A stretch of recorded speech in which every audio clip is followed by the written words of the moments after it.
Hello, welcome to Fired Up. My name's Morgan McClintock. Today on the show, we're going to be talking about how to work with your VC. We're going to talk with the VP of marketing at one of the top VCs, Eclipse, all about how they work with their portfolio companies. We're going to ask the questions about that relationship. What can you turn to your VC for? What's off the limits? How can you work together? But before we do that, I want to just talk quickly about lead scoring. Now, lead scoring is the process where inbound leads come in. You have to vet them to decide whether the marketing team should hand them over to sales. And you need to look at explicit factors.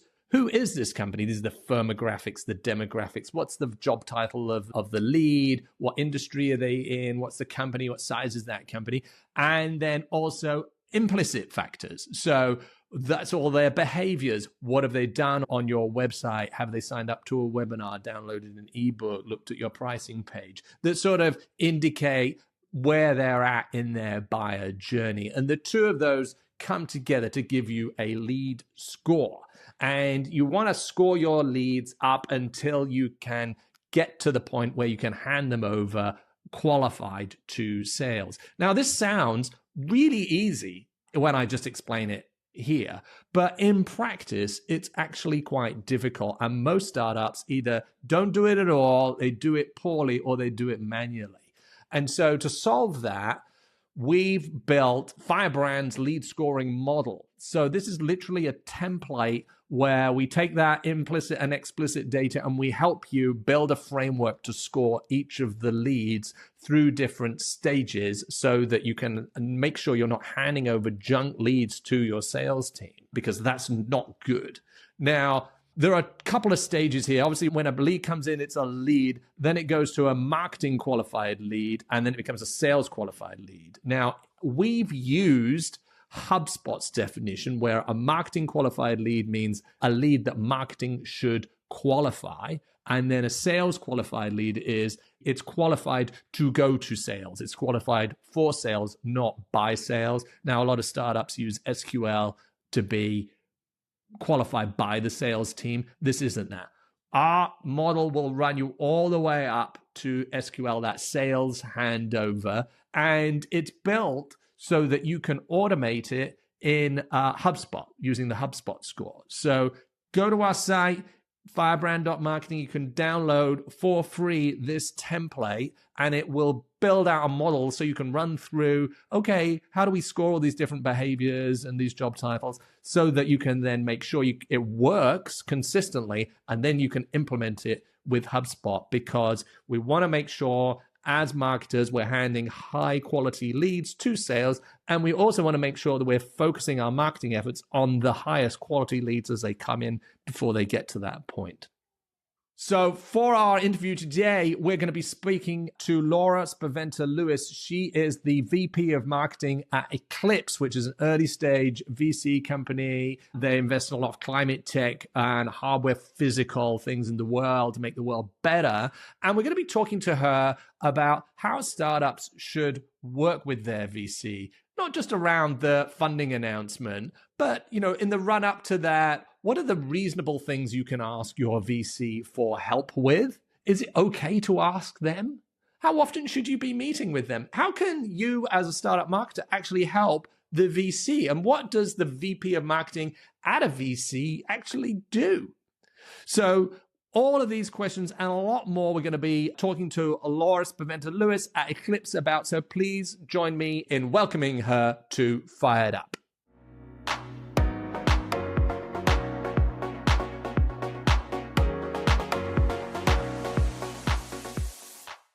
Laura, hi, how are you? Great to see you. Hey, Morgan, I'm great. Thanks so much for having me. So today we're going to be talking about how portfolio companies can work with their VC. And you're the VP of marketing at Eclipse, which is a VC firm. And I guess top of the show, why don't you just tell us a little bit about what you do in that position as the VP of marketing at a VC firm? So I'll back up a little bit and just tell you a little bit about Eclipse.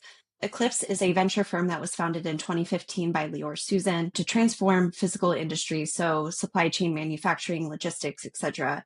At that time, software was really eating the world, but the physical industries were not getting the innovation that software was. And Lior really saw the opportunity to kind of step in and the necessity to step in.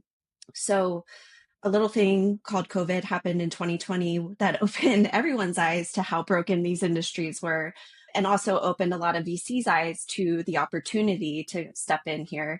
So in 2021, Eclipse hired me as the VP of marketing to really elevate the brand, really show what the team of operators are doing and the ability to help startup founders really build these companies.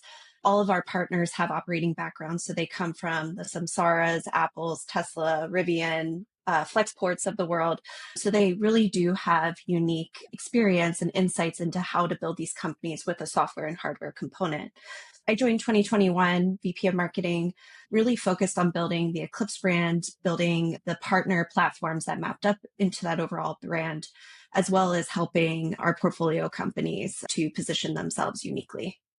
Right. So I want to come on and talk a bit about building Eclipse brand and working, with the partners themselves. But let's start with the portfolio companies, which is an increasing part of your role. You said just before we jumped in here. What does that look like? What kind of support are you providing to the portcos? So there's really no one size fits all. I kind of call it pick your own adventure. Some companies just want someone to brainstorm with. Some companies want feedback on strategy. Some companies want more hands-on help. And then other companies I can deploy in as technically their head of marketing to really help bring things to fruition. So it really depends on what the companies need, as well as what my bandwidth looks like and what my resources look like. So we really push companies to think, the more time you give us, the more we can help you. And also, don't be afraid to ask. I think some companies don't know how to leverage a VC partner and they're afraid to ask for what they really need. But I really truly try to understand what the company needs and then give them feedback on what I can actually help with based on my bandwidth. If I'm a startup marketer and I'm thinking, how do I know whether I should ask my VC for that? Is it like, hey, we really need to do our messaging. Can you help with that? We're struggling with our demand gen. Like, what are the typical trigger points that they'll then come to you for and that you're set up to provide? I mean, every VC is different, but I think a big trigger point is, hey, we have a fundraise announcement coming up. Can you help us with that? Or, hey, we're coming out of stealth. What are some things we need to consider? I need messaging and branding help, or we're redoing our website. Again, I get every sort of different question, but I do think that the fundraise announcement is one of the biggest trigger points. So let's just talk about that because you have a PR background. You worked in an agency, you worked at App Dynamics in a PR role, or PR rolled up into you.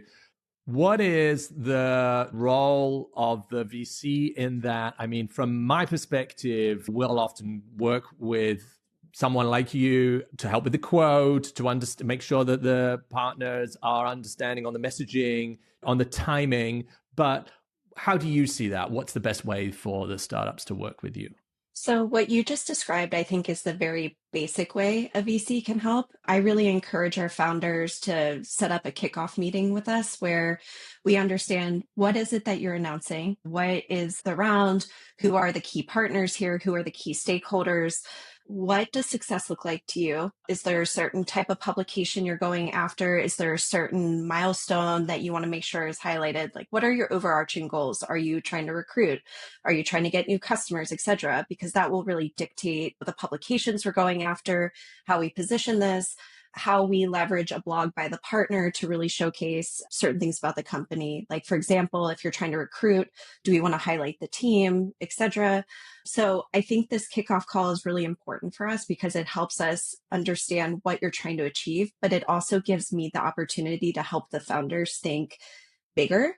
I think a lot of founders look at fundraise announcements as one-off announcements, but they really should be looking at this as a tool in their marketing toolkit. It should either be the kickoff for a momentum wave, or it should be the summit of a momentum wave.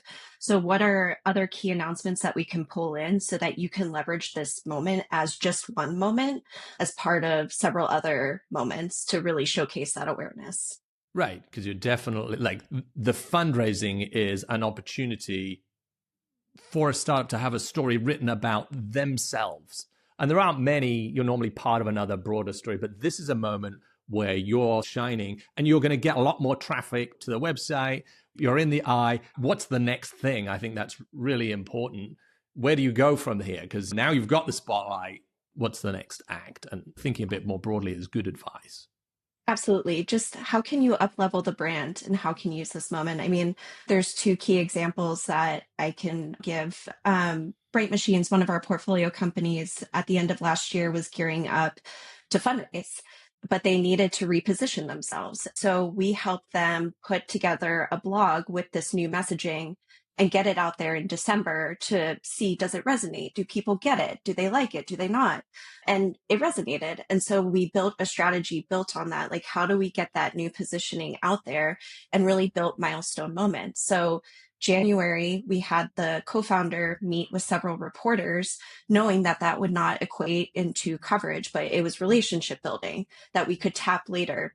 We also pulled in our investor relations team to help them with the fundraising. We also started setting up other milestone moments, like they had a Microsoft partnership announcement. So how could we get that out there as part of this wave, in addition to other partnership announcements? And then come May, it was time to get this fundraise announcement together.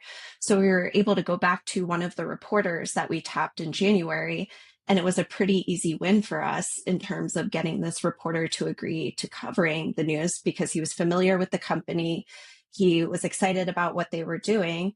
And we also had insight on our side that he really cared about NVIDIA, who was one of the investors. So we were able to get his attention during a really busy time and say, hey, you should pay attention to this. And that was a really big moment. The fundraising announcement was the summit of that wave. I just think founders need to think about these fundraising announcements as a larger opportunity for the company.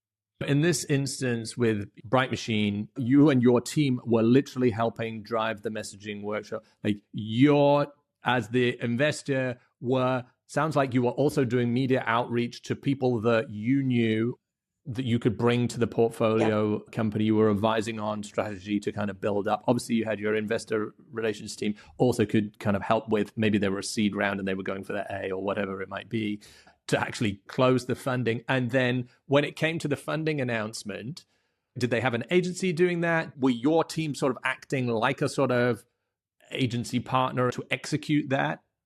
They leveraged our PR agency. So we have a built-in portion of our retainer that we can offer to portfolio companies for certain announcements. Granted, again, we want them to think of announcements not just as a one-off, but a bigger opportunity. But there are some companies that either are not in the position to hire a PR agency, or it's too early, et cetera. So we have this as a way to help them bridge that gap. So they leveraged our PR agency, and I worked extremely closely with them on our side, and in addition to our PR agency, to make sure we utilize this in a meaningful way. And this is a very lean in kind of model where you, as the VC, are really in the trenches there, conceiving the plan, but also implementing it, bringing in the resources that you have. You know, you've got a corporate agency that's presumably promoting Eclipse, but also helping a portion of their times. But others are, look, you do you. They're a bit more hands off, and maybe it's just their philosophy on this. So this is something that your portfolio companies can really come to you and say, look, help me with the messaging and this particular practice. Like, where's the limits for that though, right? Because they're running their business. You've got finite resources because you also have other portfolio companies to care for. How do they know what's a reasonable ask and what's too much? You know, that's a good question. I think, again, it's just dependent on our resources and what's going on, but I encourage them to at least ask, because if I can't help, I can help them find an agency or a resource or a contractor that can help them. And I can also help give them guidance. So if you don't ask, it's a no. If you do ask, it's a potential yes, you know? So I think that's something that's unique about Eclipse. We are very hands-on across the firm, whether it's marketing helping portfolio companies, it's the partners helping the founders build these companies, et cetera. It's something we really believe in. It's one of our core values. So like you said, Every VC is different. Some people want the Eclipses of the world because they want the hands-on help. Some people want other investors because they just want the money and to be left alone. But in terms of your question, like, when is it too much? Just ask. I mean, again, the worst I can say is no, but if anything, I can try to help. It sounds like then, just sort of tactically or operationally, I'm part of the portfolio here. How often are you meeting? Do you have regular meetings with the founders or the marketing peers on the other side? What does that relationship look like? Or is it literally an ad hoc, hey, we're going for funding, it's 3 months out, let's just talk about this? What does it look like? It's dependent on the situation and the company. With the Bright Machines example I gave you, I had to stand up with them every week just to make Oh, sure we were really? tracking and making Mm. sure if I needed certain things from them and vice versa, we could communicate. Also, quick access via Slack. So we were communicating every day. So I would say my day to day, like I'm talking to at least a handful of portfolio companies every day, and people can reach me via text. They can Slack me. I'm here. So again, it's dependent on what's going on and what that engagement looks like. But I speak to founders and their marketers regularly.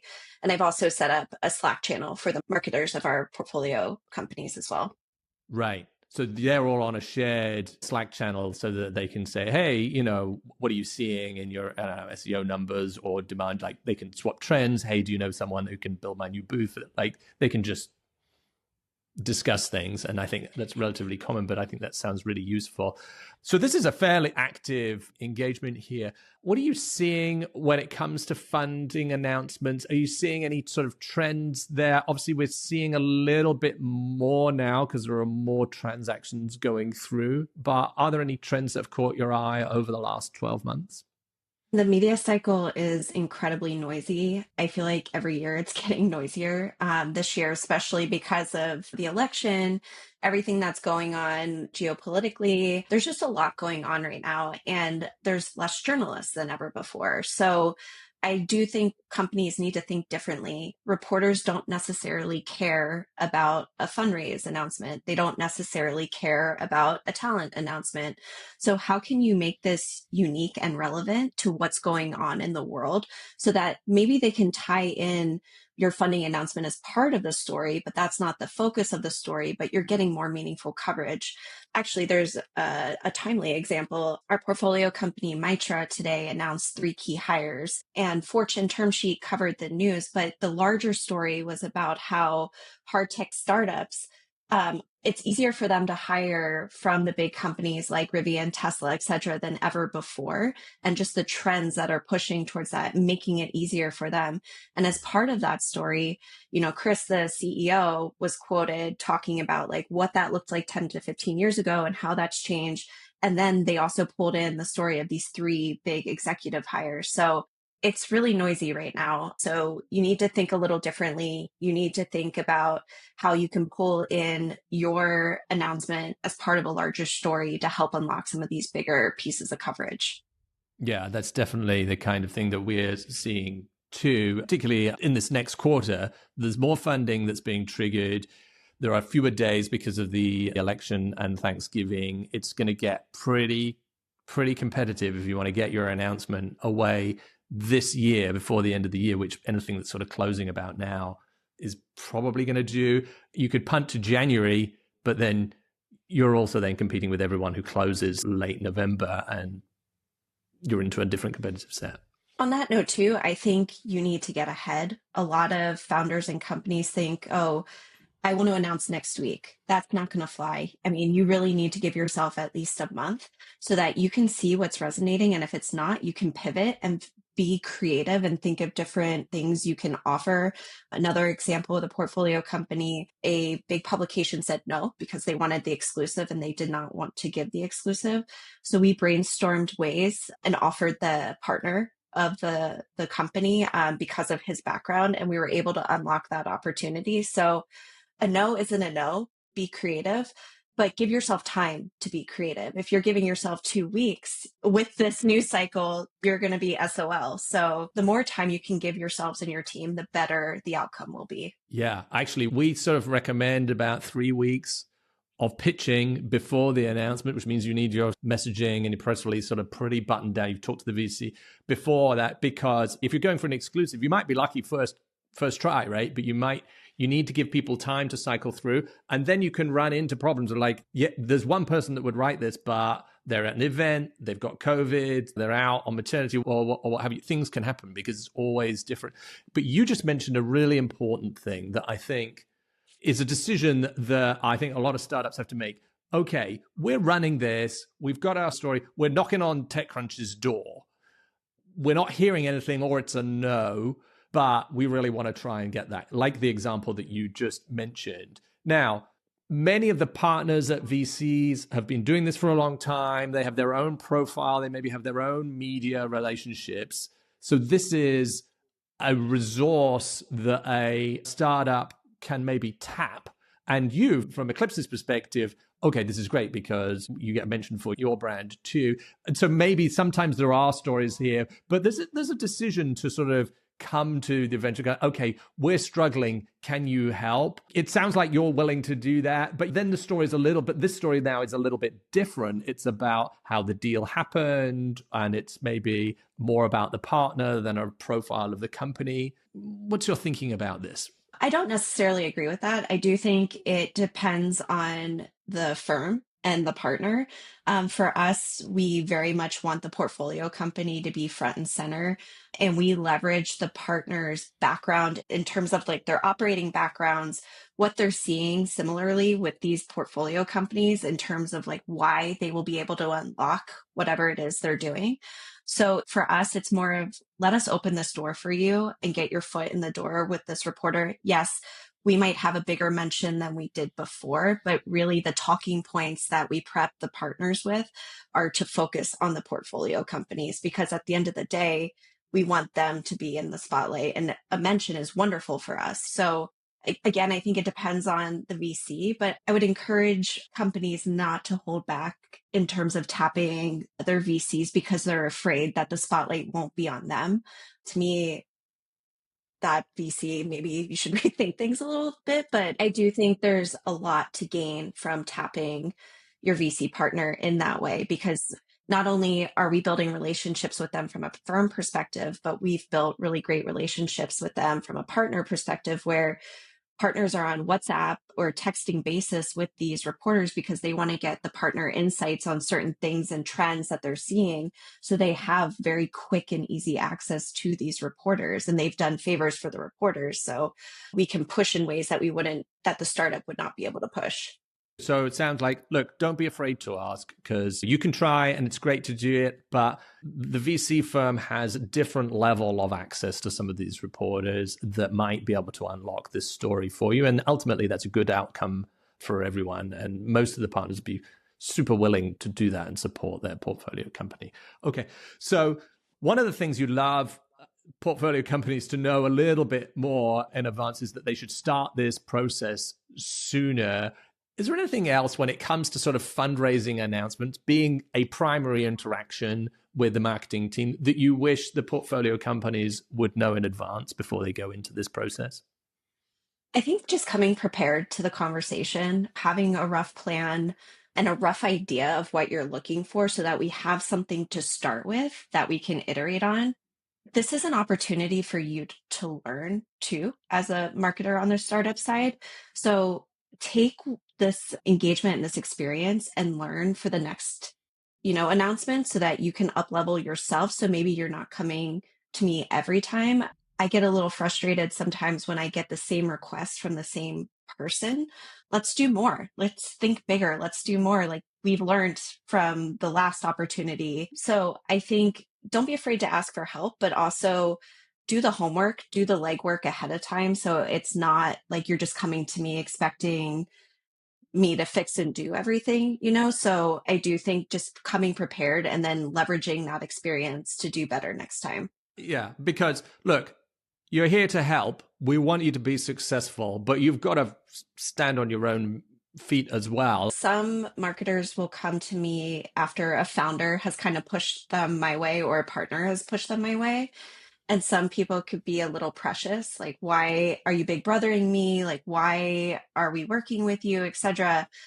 I really encourage people not to think that way. Like we're on the same team here. Like a good outcome is good for you. It's good for your company. It's good for Eclipse, et cetera. So I think the more you come into it with an open mind and just really like teamwork, how can we really make the most out of this? I think you'll get the best outcome. Outside of the funding announcement, what are the other ways that the portfolio companies can use their VC when it comes to PR? I'm thinking here awards or name drops by the partners. Like, how do I, as a startup marketer, like, yes, the funding, but how else can you support my PR program? I think it would be valuable for startup marketers to come either to their VC marketing partner or whomever they're working with and ask them, what are you working on? What are your goals right now? Because you can find ways to collaborate and to add value to the VC firm just as much as the VC firm can help you. And that way you're injecting yourself into even more. Another opportunity related is like speaking engagements. Where are the partners going and how can they pull portfolio companies into that? We've had several partners who were on panels and they have made the request to have portfolio companies be a part of those panels. So there's opportunities there. Content wise, what are you working on? We just started this new series where we're really featuring portfolio companies. We're fortunate where we have a visual component. So we have beautiful photography to showcase the technology, the teams, etc. But we're also pulling out like the larger thread to spotlight the portfolio companies. So what's going on in the world and how are these companies playing a part there? So not only showcasing the company's mission, but bigger picture, understanding what the VCs are working on and kind of raising your hand like, hey, we would love to be a part of that content series. Hey, if you have any speaking opportunities that are relevant, we would really be interested in participating.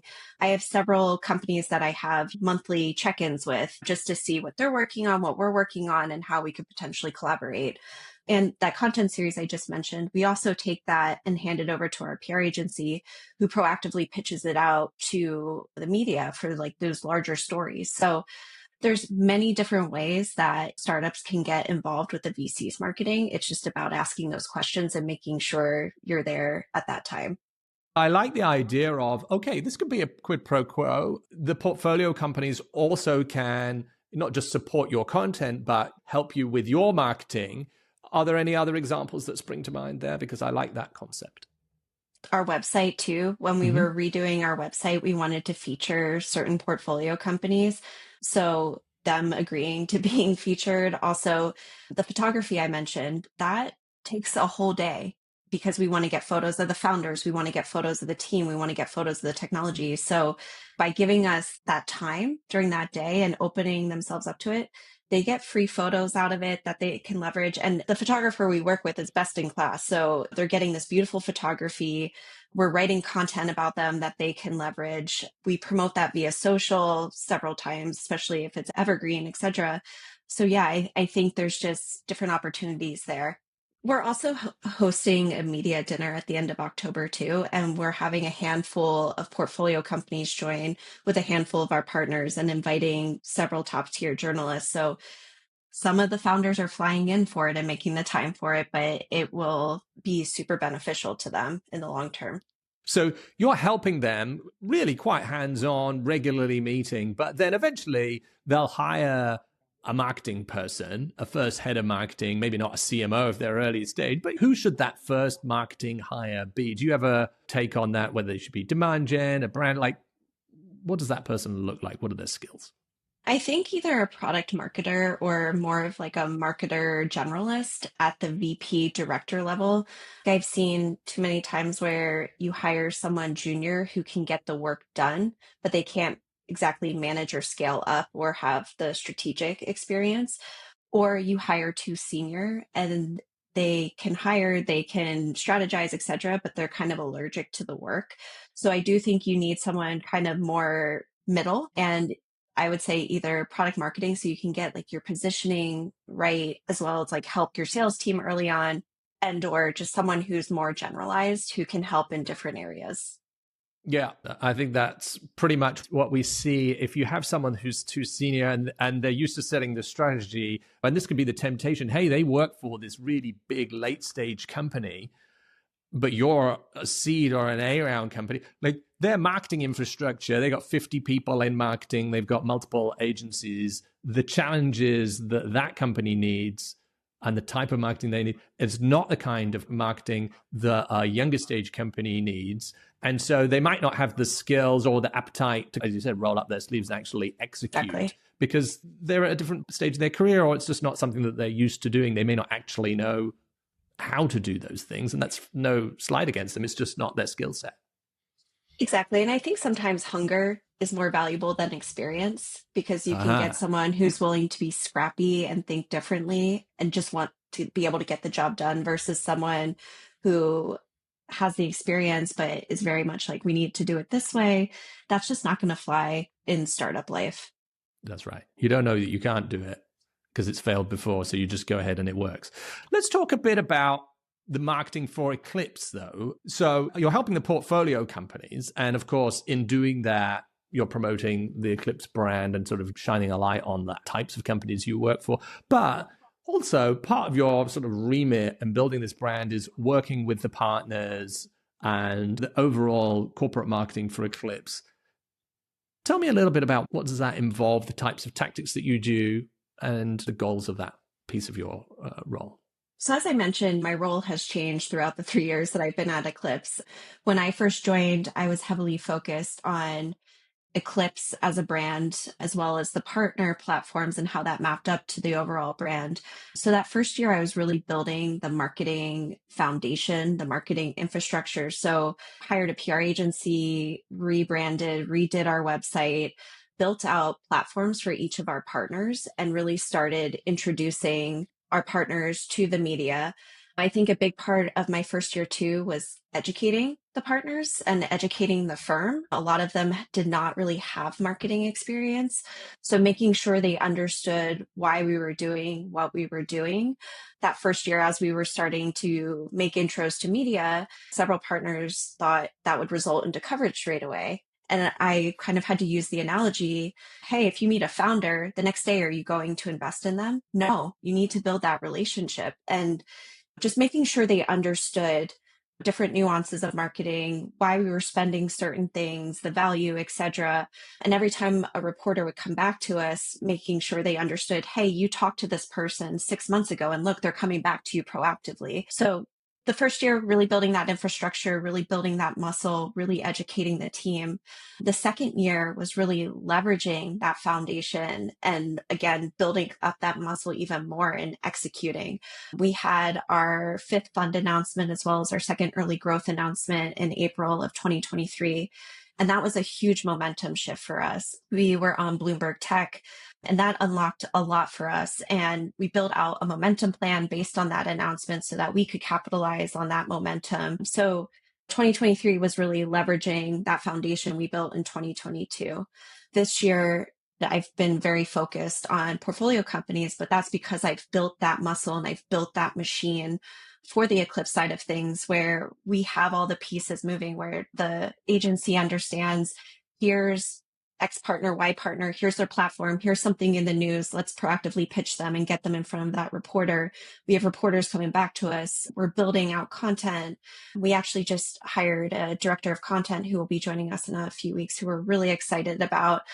So really capitalizing on the content machine as well, and really showcasing the companies and our partners, et cetera. So we're in a place where we have this machine going on the Eclipse side, where the portfolio work that I'm doing this year is adding to that Eclipse work. We're getting these companies out there. We're really helping them. And the Eclipse name is getting tied to these companies that are doing some really big things.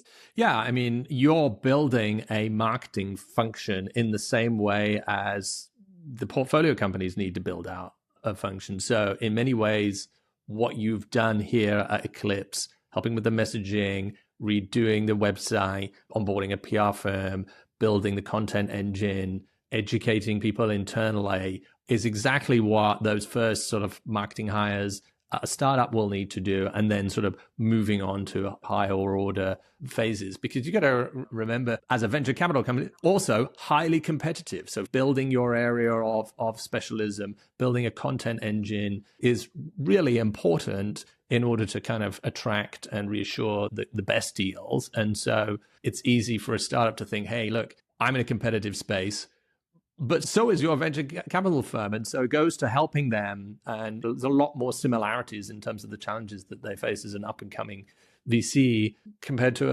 a startup too. So I think that's probably helps you advise them a lot better.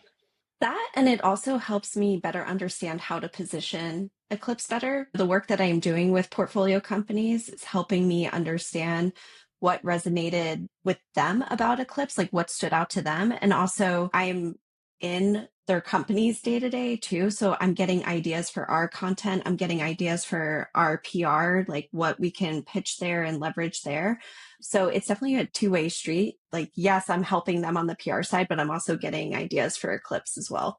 You're getting ideas for Eclipse. You're seeing what works working within one company, and you're rolling that out across, hey, look, this other company had success with this particular tactic or this show, or I don't know, with this reporter or with this kind of message.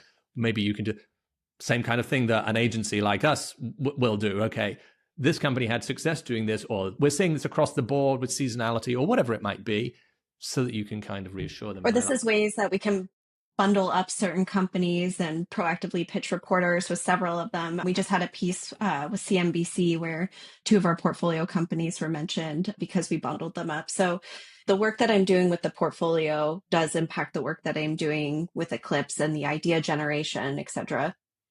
Right. Again, this sort of better together, rolling together is definitely coming through here. What are the trends that you've got your eye on in terms of marketing as you look across the portfolio, and then you just sort of start, I suppose we're starting to plan for 2025. What's caught your eye?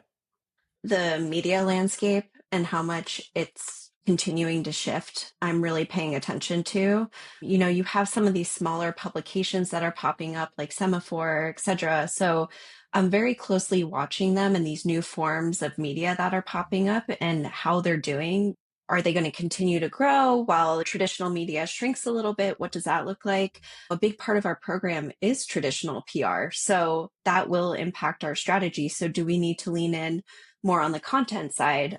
On the content side of things, we're taking more of a journalistic approach so that we can balance things out a little bit if media does continue to shift.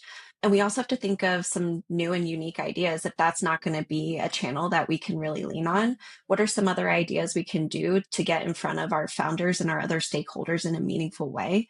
I think another thing I've noticed this year is people don't really want to read in-depth content. They don't have the time for it.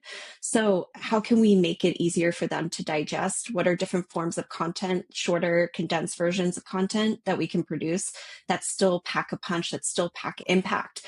Those are some big things I'm looking at and thinking about. And also just everything that's going on in the world, it's super relevant to what we do with these companies, whether it's government funding, bills, et cetera, just all of the geopolitical things. Like there's so much going on in the world that impacts the work that Eclipse and our companies do day to day. So we need to figure out ways that we can create meaning there without ambulance chasing. Right. Yes. Yes. Hey, climate is an issue. I've got all these climate tech companies. Yeah. As we just sort of close out this section, what other advice do you have for startup marketers out there? You just mentioned a bunch of trends that they should have their eye on. I agree with all of that. But there's anything else that you sort of wish that they knew when it comes to working with their VC marketing partner? Pulling together several threads I've mentioned throughout this interview. Just the more time you can give us, the more we can help you. Yeah. Do your own PR. Like I said, my first year was really educating the team. I still find time every week to update the team on the work I'm doing. I think people look at marketing like fluff, but marketing is really important, especially to early stage companies. So I think the more you can do your own PR and really showcase the value you're creating for your organization, the better for you, the better for the team. And also just don't be afraid to ask for help and don't be afraid to ask for a lot of help. Again, the worst we can say is no. That's brilliant. But don't ask for the same thing over and over again because you're going to build on it. I think that's great advice. Laura, thank you for your time today. Laura Spaventa Lewis is the VP of Marketing for Eclipse VC. Laura, if people want to reach out to you, where should they go? LinkedIn is best, or my email, laura@eclipse.vc. So pretty easy to find me. Wonderful. Laura, thanks so much for your time today. I really enjoyed catching up with you. Thanks for having me, Morgan. Really appreciate it.